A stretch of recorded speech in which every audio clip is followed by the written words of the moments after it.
দীর্ঘদিন ধরে বাংলাদেশ ক্রিকেট বোর্ডের প্রধান কিউরেটরের দায়িত্ব পালন করছেন শ্রীলঙ্কার গামিনী ডি সিলভা। তবে মিরপুরের শেরেবাংলা জাতীয় ক্রিকেট স্টেডিয়ামের ধীরগতির পিচ নিয়ে সমালোচনা পিছু ছাড়েনি তার। দেশের ক্রিকেট মহলে এই নিয়ে বিতর্ক হয়েছে বারবার। অবশেষে সেই গামিনীকেই বিদায় জানানোর পথে হাঁটছে বিসিবি। যদিও সম্প্রতি তার চুক্তি নবায়ন করা হয়েছিল, তবুও পিচ প্রস্তুতি ও অবকাঠামো পরিকল্পনায় নানা অসন্তোষের কারণে তার বিদায়ের সিদ্ধান্ত নিয়েছে বোর্ড।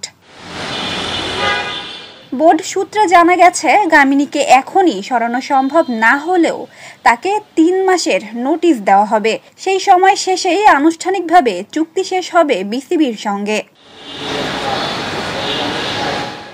গামিনীর বিদায়ের গুঞ্জনের মাঝেই শুক্রবার রাতে ঢাকায় এসে পৌঁছেছেন ইংল্যান্ডের অভিজ্ঞ কিউরেটর টনি হেমিং। 2023 সালে জুলাইয়ে প্রথমবার বিসিবিতে যোগ দিয়েছিলেন হেমিং। তবে মাত্র 1 বছর পরই পাকিস্তান ক্রিকেট বোর্ডের প্রধান কিউরেটরের দায়িত্ব নিতে পদত্যাগ করেন।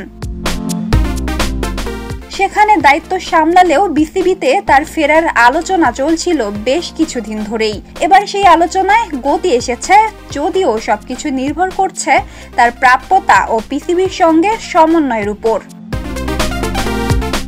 এখনও পাকিস্তান ক্রিকেট বোর্ডের সঙ্গে চুক্তিবদ্ধ হেমিং, তাই বিসিবি চাইছে 2 বোর্ডের মধ্যে প্রক্রিয়াটি যেন হয় মসৃণ।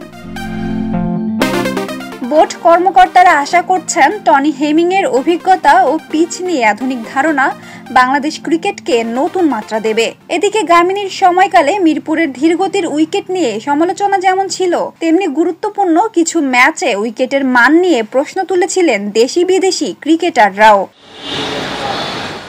তবে গামিনী সবসময় দাবি করেছেন, উইকেট প্রস্তুতি শুধু কিউরেটরের একার দায়িত্ব নয়, এটি টিম ম্যানেজমেন্টের সঙ্গে পরিকল্পনা করে করা হয়। তবুও ক্রিকেট প্রেমীদের প্রত্যাশা, নতুন কিউরেটর আসার পর মিরপুরের উইকেটে দেখা যাবে ইতিবাচক পরিবর্তন। এখন দেখার বিষয় বিসিবি কত দ্রুত গামিনীর বিদায় ও হেমিং এর যোগদান প্রক্রিয়া সম্পন্ন করতে পারে। বাংলাদেশ ক্রিকেটে পিচের গুণগত মান সবসময় ছিল আলোচনার কেন্দ্রবিন্দু। এই পরিবর্তনের মাধ্যমে বোর্ড হয়তো চেষ্টা করছে আন্তর্জাতিক ক্রিকেটে নিজেদের হোম ভেন্যুকে আরও প্রতিযোগিতামূলক করে তুলতে।